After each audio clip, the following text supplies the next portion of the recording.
everybody, welcome to Kimmel's Irish Pub. Time for another movie review. Tonight's movie, Mandy, starring Nicolas Cage. So, if you've started to watch me a little bit more, you know I'll watch anything with any known actor in it, no matter how bad it is. I've watched a lot of Nicolas Cage movies that nobody's ever heard of. I shouldn't say that. I've watched a lot of Nicolas Cage movies that I've never heard of. And here's another one. This one's called Mandy. So evidently, he has a girlfriend. They live in a cabin in the woods, and a religious cult kidnaps his girlfriend. I don't know if they kill her or anything like that, but they do kidnap her, and he goes on a revenge plot with a chainsaw. So I started to skim through some of the reviews on this, and because it's 7.1 on IMDb, 7 point something. I'm pretty sure it's 7.1, right? So I'm like, oh, 7.1. It's got to be good. Just double checking real quick. It's 7.5 IMDb. Probably the highest rated movie I've seen this month, I think. 7.5. So it's got to be good, right? As I skim, like, to see what people say, 110, 110, 110. So that's how they got the 7.5. Obviously more 10s than 1s, but that's it. It's kind of like a grindhouse, you know, slasher, bloody, gory thing is the vibe I'm getting.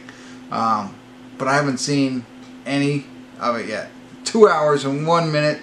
I'll get into it a little bit more and let you know what it's truly about. That's what I get from just reading the synopsis, the IMDb rating, and skimming some of the ratings. Some of the comments anyway. Some of the reviews. Anyway, that's what I'm here for. I'm going to review it for you and let you know what I think. Stick around if it piques your interest. And I'll let you know how it's going. Alright. Hey everybody, time for a quick check-in here. We're watching Mandy. We're at the 1 hour, 13 minute, 27 second mark. So a lot has happened. I can't even remember what I told you from the beginning, but Nicolas Cage is basically a lumberjack who lives in the woods with his wife or his girlfriend. I think it's his wife. I don't know, who cares. You know, they live a nice life together. She seems very strange, to be honest with you. But she catches the eye of this guy who's running a religious cult who uses like the strangest motorcycle gang, like weird motorcycle gang, not your normal motorcycle gang, to do the muscle and kidnap her really quick. It's not, you know, like, so, you know, they do things that aren't great. I don't want to spoil it for you. But ultimately, Nicolas Cage wants to have revenge now. But I'll talk a little bit about the movie itself before I move further on the plot. It is set in 1983. And not only is it set in 1983, but it's made like it was in 1983. It's like the freaky scary. Not the, you know, jumpy scary or slasher scary so far. It's the freakiness. Like, if you've ever seen Rosemary's Baby, like that kind of weirdness. Not that there's a demon in a kid or anything like that, or phantasm, just like the way that those movies were made.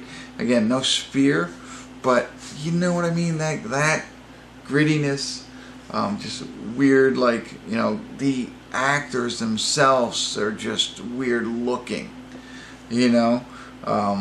So it's got that going for you.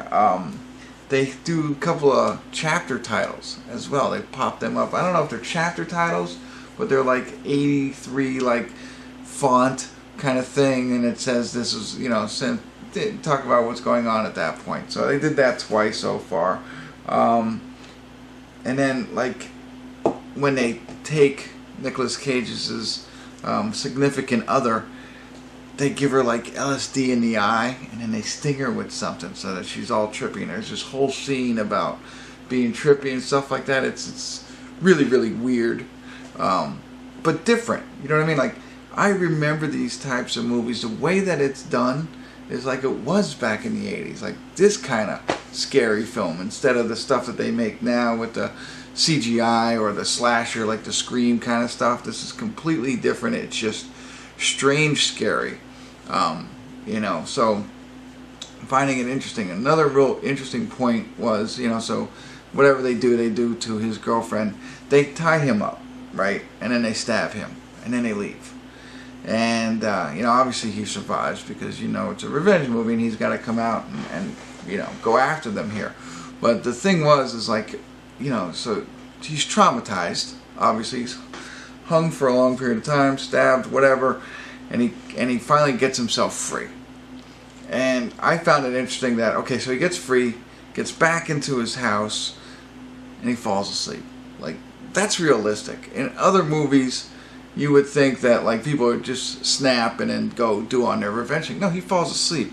Then he wakes up. When he wakes up, that's when he kind of snaps, starts screaming and yelling, and, you know, now he's got the adrenaline flowing, and now he's ready to go out and seek revenge. But I thought that was interesting, again, because in a lot of movies today, or, you know, they want to get right to the point. Okay, he was strung up, they did whatever they did, and he now needs to go get revenge. Let's just jump into that, let's make that happen. No.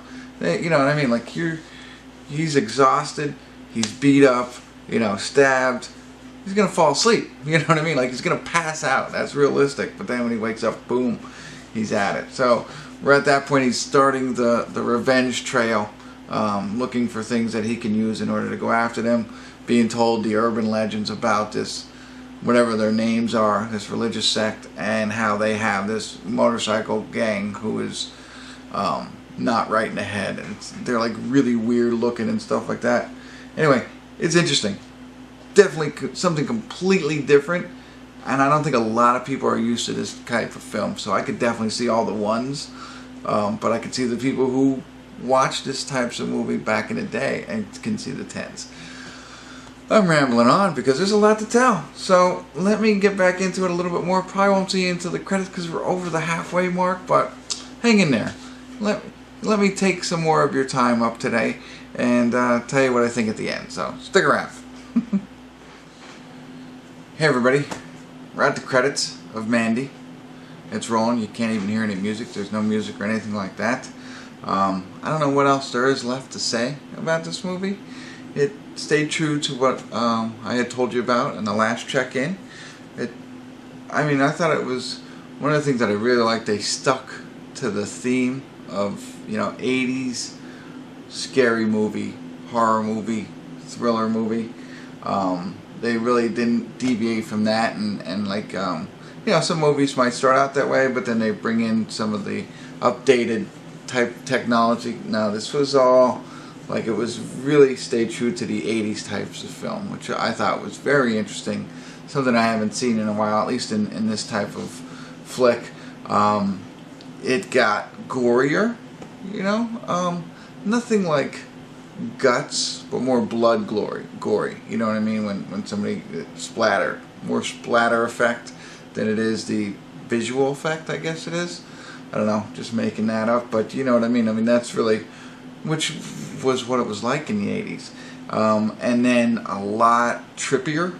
A lot of the LSD played a big role in this film. Evidently, the religious cult that had taken the significant other of Nicolas Cage made their own LSD, and that's the LSD that they used to get the bikers involved and stuff like that. But so everywhere you turn, there's a little bit of LSD, and then they would show, like, you know, if somebody took it, what they were seeing, and the images that played in their minds and stuff like that, which, you know, really made it different.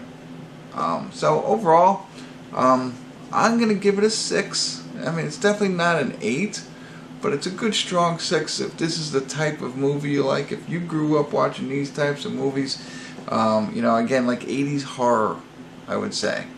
And I'm not talking Friday the 13th or Halloween. I'm talking about these types of movies more. You know, rogue, independent movies, not franchise movies. Anyway, I know I'm rambling, but I definitely think it's worth a watch if this is your type of movie. If you like horror films or scary films and, you know, don't mind a little bit of blood and weirdness, this is the movie for you.